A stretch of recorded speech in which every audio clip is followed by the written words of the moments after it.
Drunken Disorderly Podcast brought to you by the Launchpad Media. Go to www.thelaunchpadmedia.com for all your podcasting needs. And look, boss man, don't get mad at me. I know I was supposed to have that stuff for the website like 2 days ago. Blame Aaron for sending the stuff that I need through Facebook instead of an email like a goddamn adult. But also, I had a shift on Sunday that was 12 hours, so I've been playing catch up ever since. I mean, at least I sent it. I mean, you did, I suppose. Wow. Wow. What else? So hit us up on Subscribestar. The link is scrolling on the bottom, but it's drunken. Oh shoot, what is it? I always forget where the dashes go here. Oh, whatever. Just find Drunken Disorderly on Subscribestar. Find us on anchor.fm/Ozaraptor. Those are the places you can go to give us money to keep doing this. We do want to shout out our awesome subscribers so far. And I just drew a blank. We've got John Phillips Jr. Brett Powell. Yep. Ethan And Bishop Henchman. hell yeah. Thank you. Thank you, all three of you. Thank you. I love you guys. I love all three of you so much. So here's what I'm thinking. And Dre wants to shoot this idea down because she's boring. I think for our subscribers, we should actually have a fantasy football league. Because, we have a couple subscribers, so we could have them and then some of the hosts and a couple people, and that would be like an 8-man league. Of course, between now and when we would actually make a league, we could get more subscribers. We could have a bigger league. That would be great. Man, like, To be fair, I did not shoot it down. I said, explain it to me because I don't get this shit. Is there a way we can turn this election into a fantasy political league? So I thought about this. Build your team. Let's see. Let's see where your people finish. So for wrestling, there's a group called Wrestle Talk.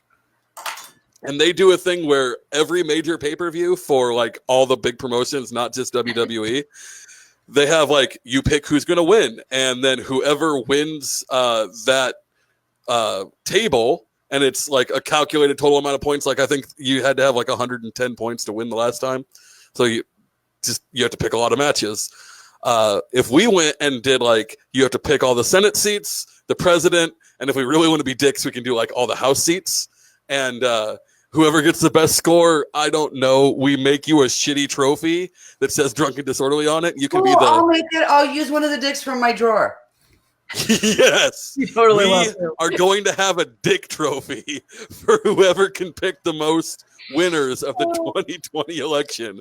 You're committed to that, by the way. You're losing one of your dicks. A biatch hat for second place. It'll say I'm the biatch, and we'll put some panties on it. Oh boy. So this is off to a swimmingly good start. Dre, take us over. Hey guys. So I'm not going to come in here and be all negative, which I kind of have been this week. I've been in a little bit of a mood. So I'm just going to say. You think? I've had to work with you. You have been terrible. Well, I don't get to tell anybody else. You get it all in I am. I'm like, fucking, because I can't say fucking at this place. And it's really stifling my whole self of being. It's fucking weird. Go to work high. It'll fix everything. It's not legal in Nebraska. Anyway, so that's what we've been doing. And yeah, it's hot as fuck here. And Zach decides after work he wants to have a chat in the parking lot, in the sun, not in the shade. It's like 95 degrees. We're sweating balls. No big. I had to give him a little shit about that. Sorry. Zach would decide to do that either. This is true. Can you hear me? Yeah. Okay, my mute's being weird. You're the one that stopped to talk. I'm a fat guy. You think I wanted to sit out there and talk? You're the one. You walked around the back of my vehicle to see what bumper stickers I had. I felt like, well, we're clearly having a discussion about bumper stickers. I wanted to have our discussion in the shade under the tree, but we walked into the middle of the parking lot. Oh, like right out the door tree? On the sidewalk. We're going to do that. Stay inside where it's air conditioned. Sorry, I forget. I feel for you because I was actually warm indoors today and my palms were sweating. It was fucking crazy. Knees weak, arms are heavy, mom spaghetti. Something like that. No pasta today. It was sad. Anyway, I'm derailing the shit out of us You on are. purpose because it's been that kind of a week. And It has. we have a cool guest who's okay with me derailing shit. Happily. So yeah, I'm just gonna go ahead and introduce Connor Drigotas. Sir, how are you this evening? Life is good. I don't have a thing to complain about. It's a good day despite the ups and downs of everything else going on in the world. Yeah, sorry if you guys can hear my cat screaming to go out in the hall and look at other people's doormats for no reason. That is her fun, cool thing. My dog barks at rocks. Seriously, a fucking rock in the backyard. The light glistens off it. He loses his mind. They're Good dog. He is the loudest, weirdest, most paranoid Australian Shepherd on the planet. Like, you can sneeze, the dog flips his shit. Yeah, that's why I don't have a dog. This is all I'll put up with, and all I have to do is actually open the door for a few minutes and let her go out, and she'll shut the hell up, or let open the other door and let her go outside for a little bit. My other dog's chill, but it's because she's old. She's just like, whatever. Just somebody get me high so that my hip dysplasia doesn't hurt and feed me some stuff, and I'll be really good. And she is. But he's crazy. Sorry, I was reading Justin O'Donnell's comment. That's never, well, sometimes.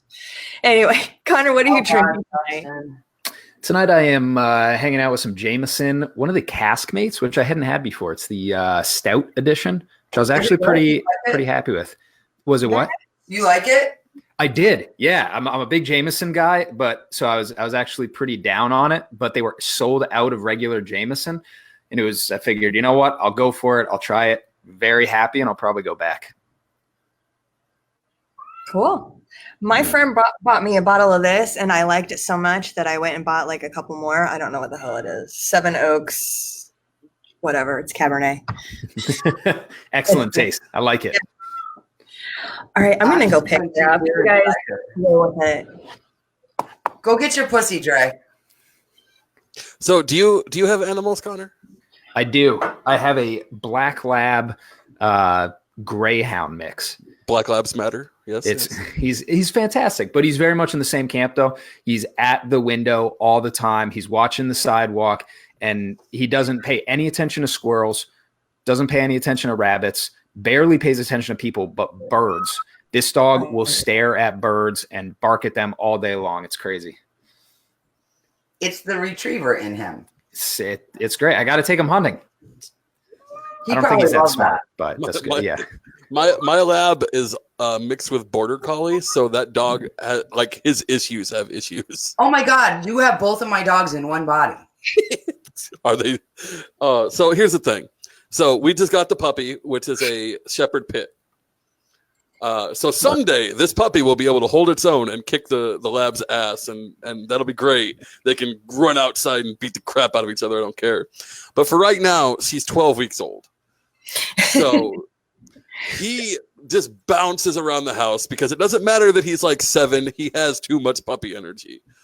And he was going after his ball the other day, and she was too close. So he gets paranoid about his ball. So he snapped at her, caught her ear.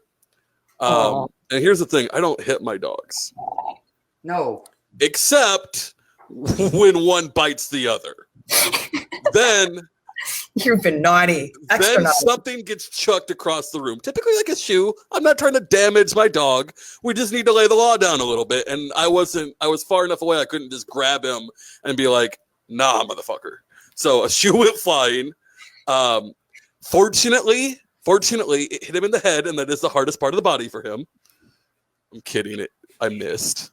I was just trying to scare him. Did Erin freeze, or is she just glaring at me reproachfully? She's got to be frozen. I'm like, wow, Erin is really not happy about how I was treating my dog. I'm not able to scroll through the comments, so I don't know what's going on. Like, they're frozen for me.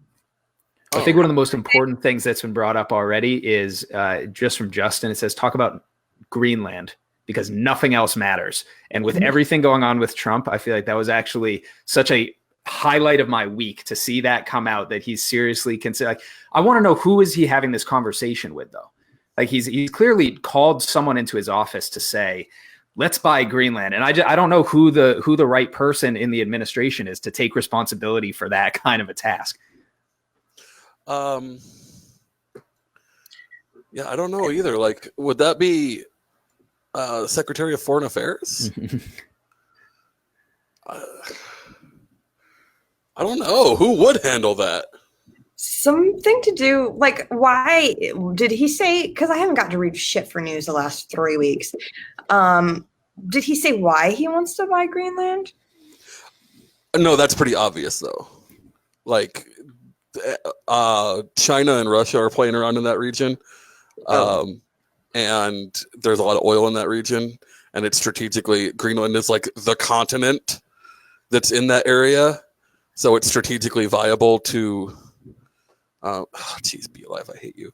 So it's strategically viable to have Greenland so that you can push back against China and Russia. Oh my God, for fuck's sake. We have Hawaii, goddammit, and Alaska. Yeah, it's funny because Denmark is just trolling the shit out of him. Saipan, the Marshall Islands. Are you fucking kidding me? But if we don't stop communism with our form of authoritarianism, what will happen to the world, Aaron? Yeah, because communism doesn't usually stop God damn it. Man, what is up with her connection? itself.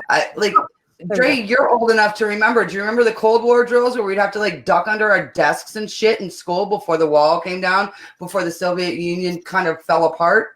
Do you remember that shit?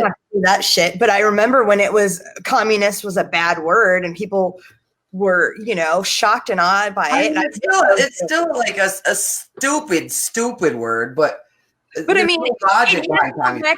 People had the correct reaction to it when it was brought up in conversation. It wasn't polite conversation. You know what I mean? If you were talking about communism, it was in hushed tones and with very serious. Because the feds would show up at your house. Like, I know this because I lived through this shit. I mean, can we say that maybe that's the one thing the feds did right, though? Show up at 12-year-old kids' houses, redact their mail, kick in their door. Look, I am kidding, Aaron. Calm down. My great-grandmother was Russian Jew, and in school, we had this project in like 5th or 6th grade where you're supposed to track your heritage. And the only way to do that, because all of those records were sealed, was to communicate with the Soviet embassy. And when I did that, the feds came to our house. My mom was pissed, yo. I bet. Like, our mail was redacted for years. We did talk about this a long ass time ago. I forgot that you had the feds. Yeah, it was bad. Like, I remember this shit. For such an innocent thing, you know what I mean? Look, there were Olympics that we boycotted because of this shit. I remember that. Bad shit has happened because of this shit. But communist nations always eat themselves because that's how communist works. At some point,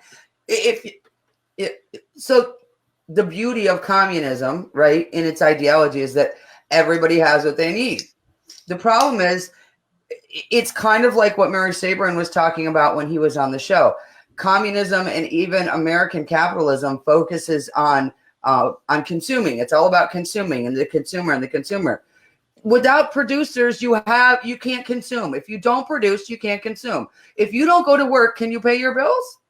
No. You have to produce something in order to be able to consume. And when we shift the focus on consume, when we neglect producing, when the only producer is the government, welcome to communism and socialism, everything falls apart because governments suck. There's no innovation in governments.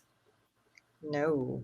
Without innovation, production halts, right? If you can't produce, you can't consume. So it's really simple. They all fall apart. I feel like we do need... Oh, God, I hate it when you make me fucking do this, Dre. Or Aaron. Fuck both of you. I didn't do shit. Look, a lot of our technological advancement has happened in the private sector, but with government funding and government mandates. So I don't think because it has to happen with government funding and government mandates. Because if you try to do it without government funding and government mandates, you go to jail. There's that. How dare you innovate on your own? We need to stick our finger in it and hinder it somehow. I mean, seriously, what do you get if you cross an octopus with a rooster? Oh my God. All kinds of government violations and complaints, an ethics commission report, and probably 3 years. So Connor, what if you were king of America, who would you sick the feds on first? Oh, well, of course, I know initially when we talked about coming on here, I think the first thing that we talked about was, well, guns, right? There's a million things going on with guns.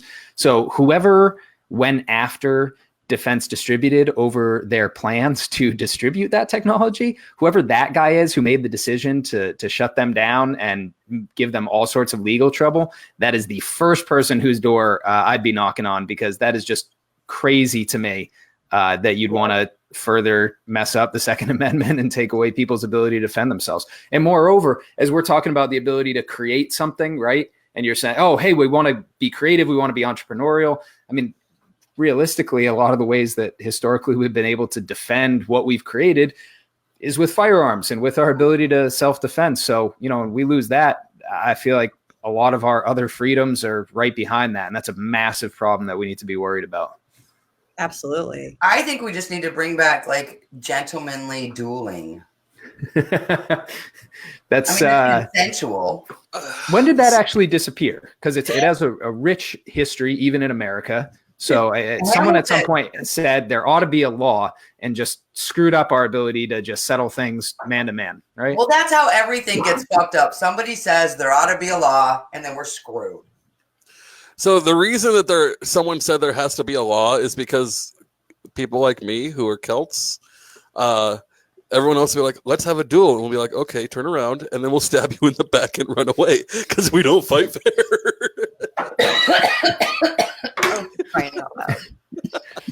I killed Aaron, guys. Sorry. Timing couldn't have been better. Let's see what the comments are saying so far. Laura said something about hentai. I don't know what we said to invoke hentai, but I'm always down to talk about some good tentacle porn. Justin, suck my ass. Oh, trial by combat needs look, to make a Dre, comeback. you, as an attractive female, you cannot say to a male, "Suck my ass." We're millennials at this point. Someone's gonna be like, "Is that an offer?" Dude, you can say it, but consider the audience. The guys watching our show are going to be like, cool. Yes. I mean, okay. No, when I say it, it means like back in the day when you used to say suck my left one, when somebody said something that pissed you off, that's how I mean it. Okay. Like even at this point, like if one of you says suck my dick, I'm just gonna assume you have a strap on. Like, okay, well that sounds kinky. Let's do it. I got a drawer full of them. Yeah, that's like saying that. You got your hentai answer too, by the way. Oh. What happens when you cross the octopus and the rooster? Oh. That's what. Oh, so I think that was Aaron talking about that, and I was only mildly paying attention because I was like sharing the podcast. I really only mildly pay attention when Aaron talks anymore. I'm just kidding. Sorry, I'm an asshole today. No, it's okay. I've gotten a lot of sleep the last 2 days, and so I'm really energetic. And work was perfect today.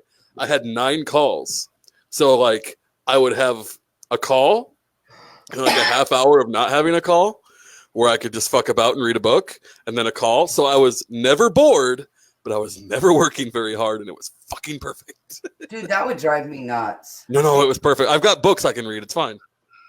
If I start reading a book, though, I'm not answering the next call. Oh, I read these history books that I used to read as a kid it's very easy reading because it's written for, young adults, we'll say, teenagers, but it was also written in the 1890s. So it's like for proper English words, but written for 13-year-olds. So it's kind of a mixture of really easy reading, but only if you have an extensive vocabulary. I forgot that you were that kind of homeschooled for a minute. Sorry. Dude, I used to read history books for like 2 hours a day. Like it was required that I read for 2 hours a day when I was homeschooled. I'm super jealous. Me too. And that's why I get like other libertarians and I get into fights about, they'll be like, my economics, my Reed Rothbard, my Ayn Rand. Look, I hate Ayn Rand. I'm sorry. like all these people, and it's like, or could you just explain your ideology to me in the form of a story? Because I can do that, and that relates a lot better to most people. Y'all need to get better at that. I don't want to read your dry ass textbook. Yeah, I haven't read a lot of that shit, honestly. Have you, Connor? You probably have, because you're a well-read individual. I'll be honest. I am the exact opposite of what you think of me, apparently. So I'm flattered, honestly. I know I'm a huge. So I work in communications for a law firm. Like, that's what I do in my job. So when I think about explaining the ideas of liberty to people, I'm all about telling stories and communicating better, because I don't know. When you get up and you hear conservatives and libertarians talk about stuff, it's always, oh, we're going to increase this by X percent, we'll get Y results. And it's terrible. People's eyes glaze over. But when you see the best people on the left get up and talk, what they're saying is, oh, well, we got this social program that little Susie had access to. And as a result of that, she grew up and her daughter was able to get the skills that she needed. And now their family's successful. Like, by the time they get to the point of the pitch, which says, hey, we're going to need 70% of your income, your heart, you connect with it on an emotional level. Right. So, yeah, I mean, so I got married 3 weeks ago. Right. Oh, congratulations. Really exciting stuff. My condolences also. Hey. You go. Fair. Yeah, I got married 3 weeks ago as well. There you go. Okay, there you go. Sort of, but yeah.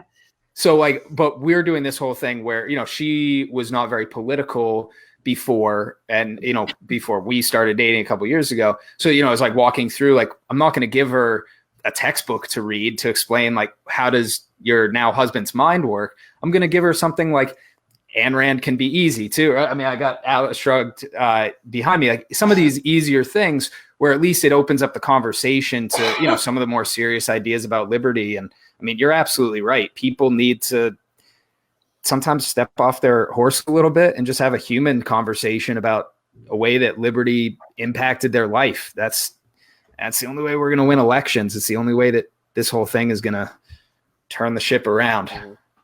This is something absolutely. You gotta make it personal. My wife is non-political for the most part, or was until we got together. And now if I'm not paying attention to Facebook for a few days, her Facebook, I'll eventually see her sitting there like furiously. I'm like, what the fuck are you doing? And she's like, I'm in an argument about government. It's like, what happened to you? Why are you like this now? That's good. Good job, Zach. But it can be kind of scary because for all of my tell me a story, I also know the statistics and the theories and all that, and she doesn't. Right. Like, well, you do need the data to back it up too, right? Because otherwise, someone's gonna be like, well, how do I know you're just not full of it and this is just an opinion? Right. And for her, so sometimes wade into deep water and have someone kind of school her pretty badly because she doesn't have the factual backup. So, but also she is like working and has kids and a million other things. She just knows that government fucks with her life every day and wants it gone. Well, I'm kind of curious. How she should argue it then. So, like, when y'all are doing this and you're sharing stories, like, honestly, I don't feel like there's a ton of stuff out there for adults who are interested in liberty but aren't ready to jump into political theory books or something very serious. Like, I know, Justin I see the comments like Atlas Shrugged is particularly badly written. Like, yeah, there's a lot of problems with that book, but a lot of times I struggle with where do I send someone to, what do I give them to read? A lot of, to me, and my genre is fantasy. Okay. And a lot of fantasy books have a lot of libertarian overtones because it's almost always, and sci-fi is the same way, there's a despotic government and plucky freedom fighters. It's the Star Wars. That's Star Wars. Like, that is Troopers. That is the story. Ender's Game, for fuck's sake, right? Yeah. Hunger Games. Yeah. Oh, literally, I'm literally rocking it right now. Yeah, no, it's very true. The guy who was lied to through his whole thing. Yeah. Yeah. And all Anne McCaffrey's books, the whole fucking Dragon Riders of Pern series. Yeah. Actually, that's great. The series that Elfie and I are listening to now is one of Mercedes Lackey. And the whole thing is like there's a city that's very heavily governed, and it's bad because it's very heavily governed. And then there's these elves that they have a king, but it's really ceremonial. And the people that are like orbiting the elven kingdoms really like they have tribal leaders at most. And those people are all really happy and doing good things. And the city's really bad because it's got a government. Well, you guys, Dune, for fuck's sake. I've never read Dune. This is where Logan's I lose Run. a lot of my nerd cred, but I've never read Dune. Logan's Run, the author of that book is we're actually friends. That book, I think, when I think back at it now, I didn't realize it at the time, right? So sorry, I have to pause you because Justin, you are kicked off of my friends list. First off, The Sword of Truth is fucking terrible. That is the most poorly written characters I have ever read in my life. That is not how humans interact with each other. He didn't say it was great. He just said it was way better than Rand. That's all he's trying to make a argument. So I'm actually not familiar with that at all. But one of the things I did see on there too is Chad Williams saying, TVs and TV shows, movies, Firefly, Serenity. We sat down, we watched iRobot and V for Vendetta back to back a couple weeks ago.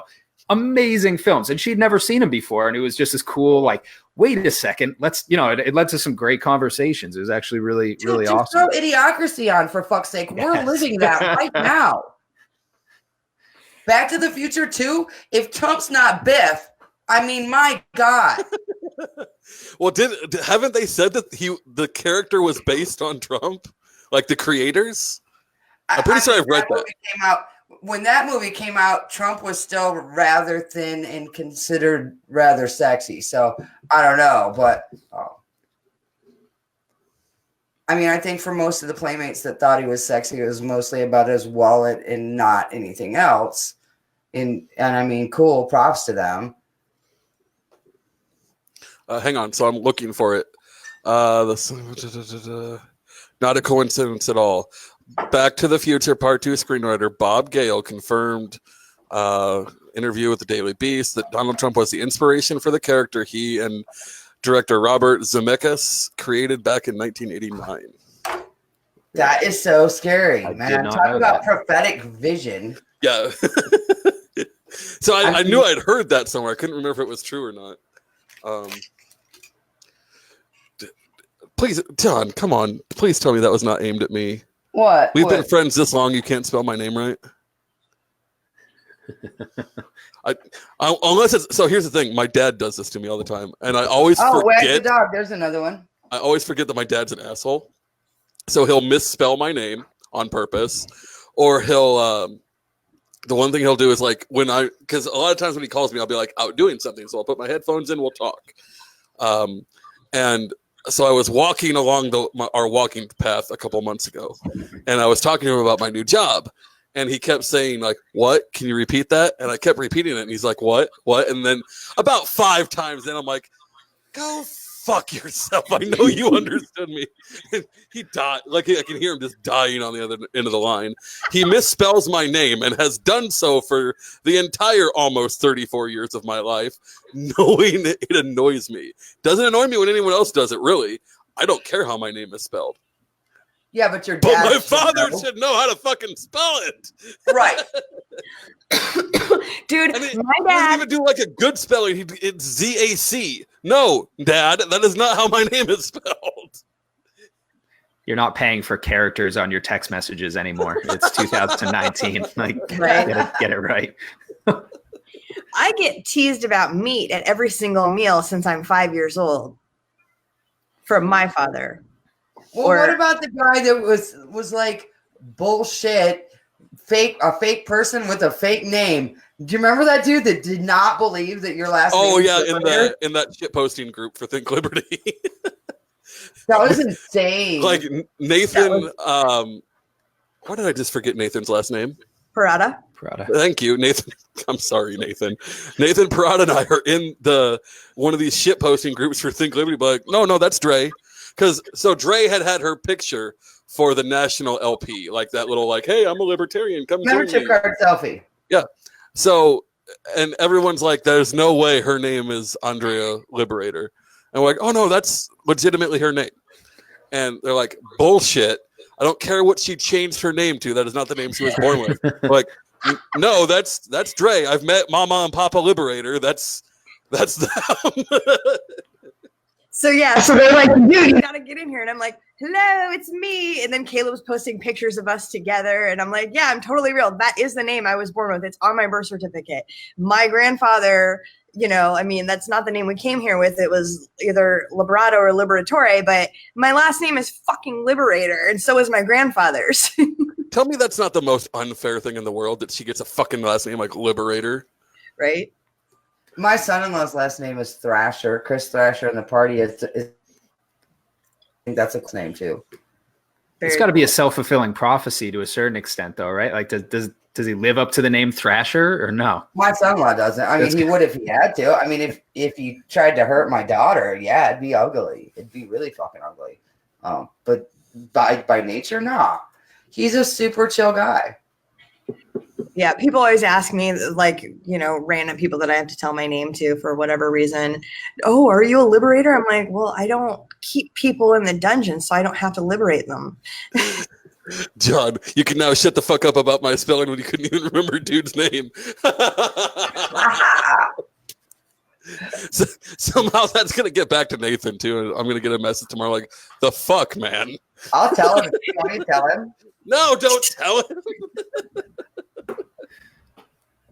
I love the digital age, right? So the thing is, there's another Nathan locally here that kind of dabbles in like libertarian stuff, like an occasional activist. I almost said his last name. That would be completely wrong. And also, I'm pretty sure he doesn't want to be talked about on this podcast. Well, at least you caught it. And at least I know who you're talking about. And we have some amazing guests coming up on our podcast. Amazing guests tonight. We get really lucky. That the best part about doing this is we get to meet like the coolest fucking people. So real quick, Connor. So you really wanted to talk about guns coming on. I saw a poll yesterday. I think it was a Fox poll, of all things, that even Republicans are starting to come around on gun control. So you probably have a better understanding of this than me because I actually hate guns, so I don't follow it very much. When they talk about universal background checks, don't we already basically have that? I mean, it really depends on where you're at. I think one of the things that you need to remember, like I live in Pennsylvania, right? So in Pennsylvania, when I guess last Christmas, I was given a rifle for Christmas, and there was no process for that. It's a long gun in Pennsylvania. You just don't have to do it, right? For a transfer of property between two private parties. Yeah. If you go to a, gun shop and a dealer, like I bought I hunt. So I have a 30-30 Marlin 336 that I use, and they ran me through a background check and they ran it through. I actually bought that in New York State, right? Like this process is very, very defined for a lot of places, but you're absolutely right. Like in a lot of ways, there's a lot of private exchange, but I think the biggest gap in what's going on, like this whole gun control debate, I put out an article last week or the week before that's called Gun Control is Dead and So Is the Debate, because just because there's a law on the books doesn't mean that exchange is going to stop, right? We're still going to continue to give guns between people, and if they're scarce, probably we'll be more likely to give them at a lower cost to people who we trust and like and want to be safe and want to protect their families. There's going to be people who can ghost gun, right? People already create ammo at home just for the heck of it. Imagine if they needed to do it. No one does that. I literally so again, Pennsylvania, right? Like I'm in the middle of nowhere. Like these people do it because they just enjoy the activity. And imagine when they decide to scale up. There's 12 trillion rounds of ammo in the United States right now. Yeah, it's going to be double, triple that in a year. If someone actually said, hey, we're going to, the Dave Chappelle thing, all we got to do is raise the tax or price of the bullets, right? If they do that, it's just going to happen. So, and I think the last part is who's going to take them, honestly. Like if you think about some of the most hardcore gun people that you know, they're cops. Like they're cops are kind of weird on that because on one hand you'll have like the cop the head cop in Houston was a while back was talking about wanting more gun control. The sheriff in at Parkland wanted more gun control. Yep. Say that to a sheriff in Nebraska and they will laugh their asses off at you. Right. Folks, I think a lot of people realize it's not realistic. And the most disappointing part is I think a lot of people are doing it for political expediency, right? Like you got Dan Crenshaw, he's out there and, he's on Louder with Crowder and he's defending his position. He's not rolling it back because his constituents in Texas too said, hey, we really don't want these red flag laws because they can be abused. He was actually doubling down on that and saying, no, this is why we need them. This is why we need them. Pete King in the House was the first guy on the Republican side of the House to say he wants the assault weapons ban today. I mean, the only good news that we've really seen is Trump finally getting out of his own way today and saying that he's going to recommit to the Second Amendment. And God only knows how long that'll last, right? I mean, it depends who's in his ear tomorrow morning. It's disappointing. Nothing black powder is covered under any universal background check still. Crossbows are not going to be covered. And seriously, the Anarchist Cookbook is a download. Yep. I mean, really, if anybody thinks that increasing background checks is really going to slow a stem of purchase, they're wrong. All it's going to do is expand the number of people whose rights are being violated in ways much bigger than just access to a weapon. Yep. We're talking about allowing the government to decide once again versus the people to decide what qualifies as a mental disability. At one point, homosexuality qualified. Yep. Okay, think about this. So everybody who's a fetishist, I know you guys watch. We have viewers who are kinksters, your rope bunnies and your furries and your pets. And guess what? Please no furry. I'm just kidding. Guess what? That's probably going to qualify. And you're probably at some point in the near future, if red flag laws are allowed to stand, you're going to be prohibited from owning a firearm and having the ability to defend yourself and your loved ones. And if you're a disabled veteran, you are first on that list. You better think of real quick. There's a reason. Sorry, go ahead. There's a reason when I went in for my CNP and they were diagnosing everything, they gave me anxiety first. And then the second doctor's like, you have PTSD. I'm like, the fuck I don't. I do. And he's like, no, like, seriously. I'm like, I have anxiety and we're going to fucking leave it there. Look, I have anxiety, not PTSD. Which is a shame because that's getting in the way. Like, let's say hypothetically, like, I don't know your situation, right? Mm-hmm. Like, let's say that there was a legitimate way that you would, if you had a PTSD designation, you would be able to access care that you would need because you have PTSD, right? Like, the way that law is structured, it now just put up a barrier to getting you mental health care that you would otherwise need. Like veterans especially are going to be in a category that are more likely to, have violent tendencies, be well-trained, have PTSD. Like there's all of these things. It's crazy. And I feel like people aren't thinking it through. Like there's a logical end to this, isn't there? There was a study that came out during the 2016 election cycle, right? And basically what it said is that the majority of Americans are walking around suffering from some form of PTSD, one form or another. If red flag laws are allowed to stand, all it takes is your doctor having a bad day. Can we have red flag laws for politicians? Like, like you're not allowed to be a politician for the next 3 weeks because, look, I'm a little worried about your mental health right now. And all these people that are like pro-national defense but anti-gun ownership, let's be really clear. About 90% of the people who are now serving won't be able to serve if we let red flag laws continue down their path of trajectory. Because all of those people are going to be barred from possessing a weapon. And if you can't possess a weapon in the civilian world, you certainly can't pick up an M16 for us, right? So there's something to be said. Are you talking about Jess right now? Is that what you're about to drag out? I'm about to go there. First, John Phillips's comment about wait till the first time an ex-wife calls out her ex-hubby. As someone who has been falsely accused of rape, that terrifies the shit out of me. Yeah, wait till your internet stalker, ladies. You know that dude that blows up your DMs with unsolicited dick pics, tells you he knows where you work and where you live. Wait till he decides that you've ignored him too long. All right, so this is a long comment, and I can't bring it up because it's too long. Jess Mears, overall, 77% of Americans surveyed support family-initiated ERPOs, with 70%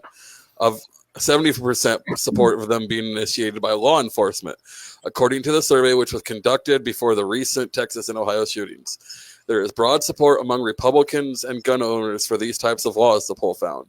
2/3 of Republicans and 60% of gun owners support allowing the police to seek court orders. Higher percentages, 70% of Republicans and 67% of gun owners, support allowing family members to seek them. Why do Republicans suck the blue line so hard? So hold on. The same party. Does she mean going through the proper channels and getting a court order and not just making a phone call and doing the red flag thing? Well, you say that, right? But have you read An Innocent Man by John Grisham? That shit happened here. Innocent people are convicted every day because some judge issued a court order. It always starts with an order. A warrant is a court order. That's what it is. It's not difficult to get a court order. I can go file a restraining order tomorrow, Dre, against you in Tulsa, and it will stand for 90 days. For 90 days, I will have a valid restraining order against you. In 90 days, when we go to court, if I can't prove my case, I paid the state $90 and walked the fuck away. But for 90 days, I was able to harass you because of a court order. And imagine that, like what John was saying about, exes and all that. You get your friend to file a court order against your ex, and suddenly they don't have guns to protect themselves. And look, we've had this conversation. Dre and Aaron are rather small people, and that gun is a great equalizer. If someone my size or bigger is fucking with them. Yeah, and let's remember too, with me, Jodi Arias didn't need a gun to commit murder. She didn't use a gun. You do not need you can use anything. I always talk about Chambers, who drove into Oklahoma State University's homecoming parade and killed multiple people, including children, used her car. Exactly. And, we've made this point. Go ahead, Connor. No, I was just going to go back to what you're saying about the restraining order and stuff. And one line I want to draw there too is, self-defense is what I would consider to be a fundamental human right. So there is even beyond that an additional level of scrutiny that I think this issue deserves, which is to say, 90 days can mean a heck of a lot of a difference when you're saying, hey, I can't interact with someone for 90 days versus, hey, there's a piece of paper that is actually validated that this person is disarmed and vulnerable for 90 days and unable to protect themselves. I mean, yeah. That's huge. I mean, it's life-threatening, and to assume that would lead to less violence when all that we've seen through all of human history is that when people can get the upper, foothold over someone else, they're going to use that to their advantage. It just defies logic that people would think that way. It does, and that's what drives me crazy about this whole thing is like, how do you not jump from, okay, red flag laws. Okay, sounds like a good idea if somebody's, you think your family member or loved one is crazy, you call in, they can't have their guns. Oh, wait, somebody who has a beef with somebody else. Like, it's not that far of it's not a big jump, people. Literally, it's the first jump I make in my mind. This could be used against anybody who anybody is angry with or upset with about anything in the entire world. And look, already, if you're concerned about the mental status of a relative, of a close friend, if you think they are a danger to themselves or others, you already have the ability, relative or not, to call the police and sign on an affidavit and have them placed on a 72-hour hold. That ability already exists. Yeah, I had to do that with Elfie once. Family members, 2 or more blood relatives, already have the ability to forcibly commit a relative. That ability already exists. So all this government propaganda that tells you that as friends and loved ones of someone you're concerned about, there is nothing you can do. It's bullshit. Yes, there are things you can do other than making them a sitting target. And well, to look at I guess what Jess asked directly, which is what should be done if Trump signs an executive order for gun control. And I'm gonna guess that, Jess, what you're getting as gun control, meaning an ERPO. I mean, look at all the gun buybacks. Look at the way that the bump stock ban was. What, New Jersey had 0 bump stocks turned in. New Zealand had maybe a handful of guns turned in. I think, obviously there's something there, right? That doesn't feel good about this piece of paper existing, but to assume, I genuinely don't believe that almost anything that the government through an executive order could do is really going to impact my life that much at this point. And maybe that's me being an optimist, but a piece of paper doesn't really mean anything. And I think the vast majority of gun owners will, those boating accidents are just crazy out of control. Piling up. Right. I mean, I'm sure you've seen that meme. It's right. It's the government comes to your door and says, hey, we have record that you have 10 guns, and they take my 10 guns away. How many guns do I have? 19 guns. I have 19 guns. I lied about the 10, right? Like that's the reality of how people think. And I think the way that the left, because generally I'm going to say that this is by and large the left, even though that's a growing Republican support. One of the things that's happening is by doing this incrementally, you're making people who give a damn more paranoid. So non-compliance is only going to grow. Like if you did this all in one fell swoop, sure, you'd have a small fringe that's going to get out of control, or that's going to, out of control in quotes as the way that they would define it. But by doing it piece by piece, you're actually giving people a lot of time to think about the ways of, I'm probably not going to really pay attention to any of this. How many of you have a bug out spot? Who already has that spot? Right? I know this is a podcast. Should I say yes? We already have that spot. Everyone but Dre. There's an audio. For the right? audio Yeah. people. Probably the majority of people watching and listening already have a bug out spot. You already know what's the first thing you steal when this shit hits the fan. I'm grabbing a beer truck. If I can come back for a fuel truck, I will. But look, beer has a lot of good properties. I can make bread with beer.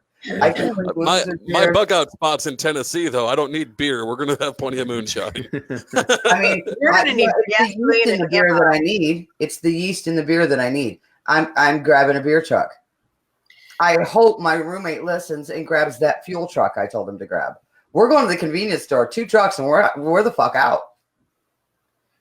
But right, like the opportunity is there for you now. Right. Because you have to be more aware, because human nature, right? Fight or flight. We feel threatened in our natural human rights to self-defense. And as a result, there's a lot of thought that goes into between and the eventual 1 generation to 10 generations from now where something like this becomes a reality. It's really just a matter of whether or not we can be smart enough to instill this in our kids and say, maybe you should also be smart enough to be aware of what's going on in the world. Look, honestly, I think the best thing that happens, the best case scenario, if Trump signs this order, is that most gun owners continue about business as usual. I think that's the best case scenario, right? But the worst case scenario is certainly very, very different and much more frightening. The worst case scenario is this throws us into a civil war, and our next Libertarian Party convention's at a FEMA camp. That's the worst case scenario. And people need to get really honest and really start understanding that. So with the culture war is something I really follow pretty extensively. My fear with the culture war is that it seems to be between 2 different brands of authoritarianism, with kind of the alt-right on one side and Antifa on the other, and how do we, like, both of those groups suck. want either one to win, what the fuck are we gonna do with this? We need a new Haight-Ashbury district. That's what we need. I don't know what the fuck that means, dude. Me neither. So the intersection of Haight and Ashbury in California during the 60s and 70s anti-war movement, that's where a lot of shit started. You saw a huge kind of spring up of protesters and activists there. There were more in Greenwich Village in New York. There were a couple of pockets, and they started a movement. And the anti-war movement took hold, and we pulled out of Vietnam, and some things changed. And that's what you need. That's what you need if you want to win a culture war. You need Woodstock, right? And hippies. That's what you need. No, that's in the plan of this podcast, right? I mean, we'd love to have a come together and have Love Music Fest. Yeah. I mean, that's how you change the culture war. And that works because there's this really cool thing about all of the arts, right? Music, books, cinema, podcasts, written pieces, essays, scholarly reports, poetry. The really cool thing about that is they all touch us in really personal ways. So you make a personal connection with the emotional side of a human being. That's far more lasting than this silly propaganda shit. That's how you do it. We like to say as libertarians, it's about changing hearts and minds, and that's bullshit. It's about changing hearts. Minds will change themselves. Mm-hmm. If you think you're going to change anybody's mind, you're pissing in the wind. It's not about changing minds. It's about touching hearts. And if we don't get better at that, we're fucked. The problem is that libertarians are a lot of libertarians are like that 1% of the population that doesn't have emotions very well. And you can genuinely change their mind, and that matters. But they don't realize that that's not how 99% of the population works. Yeah, I mean, look, I'm autistic, and I'm the one telling you this. Right. It's not rocket science, for fuck's sake. It's not rocket surgery, motherfucker. We have rocket scientists within the party. Mm-hmm. So I'm on 6%. Can I get my cord or no? What? I said I'm on 6%. Yeah, get your cord. What do you mean you're on 6%? My laptop. Why the fuck isn't it plugged in, Dre? It really doesn't need to be. It's only Tuesday. It's going to be a long week. Oh yeah. So I do while we're here, I do want to announce some stuff. Kind of here where we're kind of coming up on the end, I guess. God, this podcast flew by really fast. This was a fun time. Good time. Connor's got to come back on. Yeah. So I figured we could have you back on a Thursday for that other thing, because Thursdays we can zero in a lot more. Yeah, honestly, I enjoy this format a lot too. This is important stuff. These are the kind of conversations people need to be having, because otherwise it's just going to exist in all of our heads and we'll all think we're alone. Mm-hmm. All right, so I've got our schedule up. Thursday, we have Kari Bittner from New York. Carrie. Sorry, Carrie. I don't think I've ever actually spoken to her. I've only been messaging back and forth. But she's doing some awesome stuff with voter registration in New York.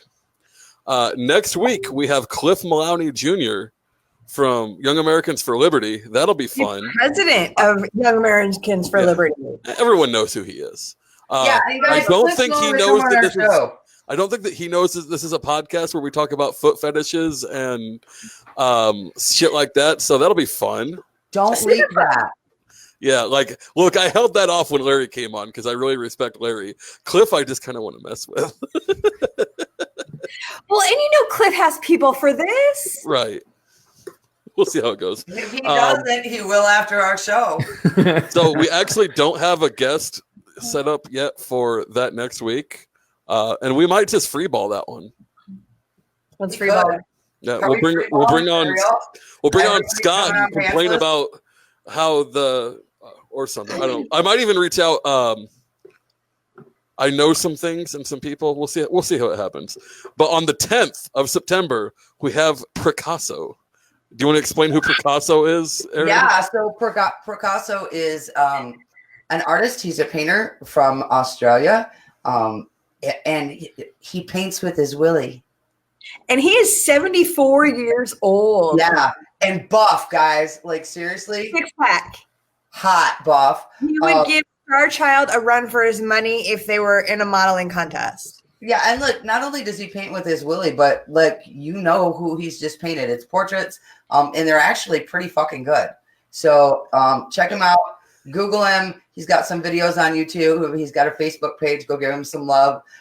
I'm going to beg him when he's on to consider donating a portrait of our chair of Nick Sarwark that he has painted back to the show. And if we can get him to do it, we're happy to auction that off. We'll have to at least pay for shipping on that because that'll be expensive. Yeah, I'll do it. We'll do it. Yeah, we'll do it. So on the 17th, which is again a Tuesday. So here's the deal. That week is huge for us. That's a huge week. We have Andrew Heaton coming on. From Reason? The comedian from Reason. Really funny guy. It's going to be an awesome conversation. I hope he's ready for weird foot fetish talk because Andrew can hang with any group of libertarians. I promise you. And then that Thursday, the 19th, unusual start time because it's going to be at 9:00 Central, not 8. We are having a death battle to decide the Libertarian presidential nominee between Kim Ruff and Dan Berman. We're not calling it a debate because these two don't disagree on enough things to have a real debate. It's like, which alphabet agency would you delete first? Like, okay, well, they're going to get to most of them, so who cares? But no, we're going to ask the important questions like, does size matter? Well, yes. We're going to ask questions like, Kim, why don't you know what Skynet is? Dear God, what's wrong with you? We're going to ask Dan why the hat seems to be going away, because that makes me sad. Me too.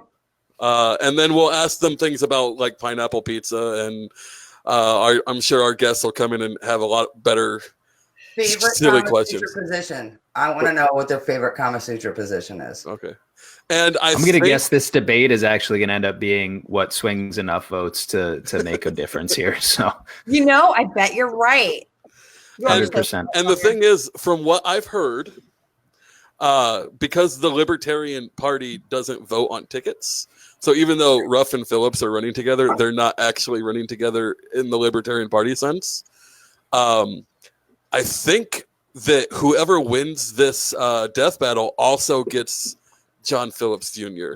Like, not only do they get the nomination, but they also get him. Does John know about that? John, we know you're watching. You're a subscriber. Do you know that, John? I'm just deciding that right now.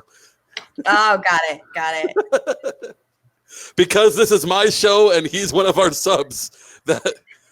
Oh, did you just call him your sub? That's fucking funny. John is my sub. He is. He's technically our sub. I want to see that demo Dom battle. I got money on John. Oh, Justin wants to know if he can debate on behalf of Noda. I feel like Dan might do that himself. Didn't he do that at convention? Wasn't that him? I don't know. This is going off the rails. Yeah. That's what we do. So, John, yes, you are now my sub, and you will go to the winner of this death battle.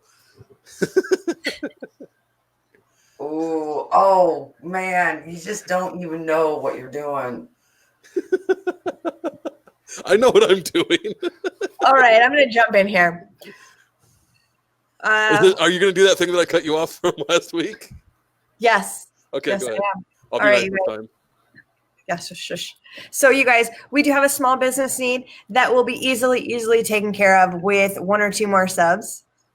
Paid subscribers, please go to our Anchor account and subscribe for 99 cents, $4.99 a month, or $9.99 a month. Or give it. Is there a one-time donation? I don't know. If there is, please. Sure, there is. You can just PayPal it to us, or that'd be great. Via Facebook Messenger to Drunken Disorderly Liberty. Just hit the message on the page.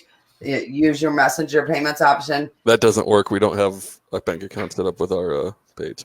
Send it to Raptor, and he'll make sure it gets in the bank account. Don't send it to Raptor's account is currently send it to Dre. Raptor's account is currently tied to an old company he used to work for. Send it Yes, to me. that'd be great. Mine are all tied up with the business.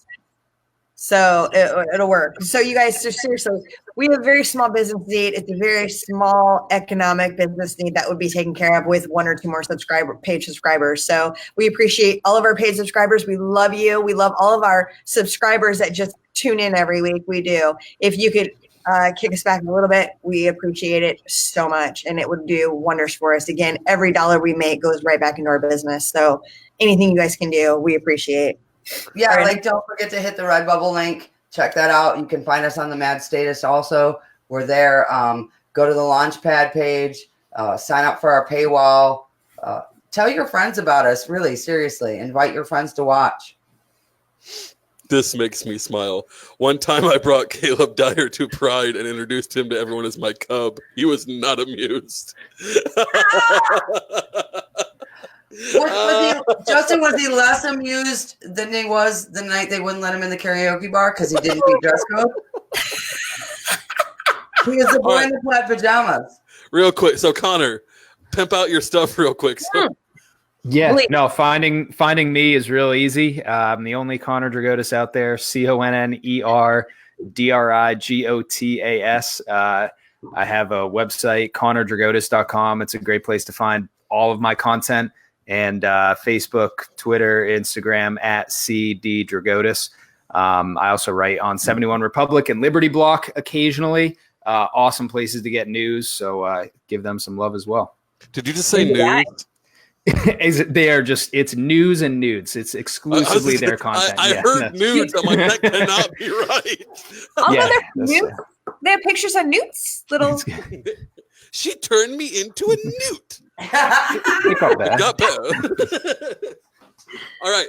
So I didn't warn everyone else, but we are doing our post show tonight. Cool. Are we? Do you want to stick around for the post show, Connor? Yeah, sure. That's our subscriber only. All right. So Yeah. I'm going to hit this stop button on this podcast. It's going to kick you out.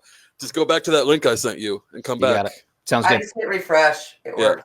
Okay. All right, everyone. Thank you, Connor, for coming on. This was a really fun podcast. I hope you all enjoyed it. Go subscribe to our shit so you can get into the Facebook group that I still don't think Aaron invited our last sub into. I did. Okay. Oh, no, maybe I didn't. Sorry, Ethan. I'll fix it. Yeah. So we're going to go live in that group. So come hang out with us if you're a subscriber. You have like 2 minutes to subscribe and then send me a message that you're a subscriber and I'll add you to the group. So see you guys on the flip side.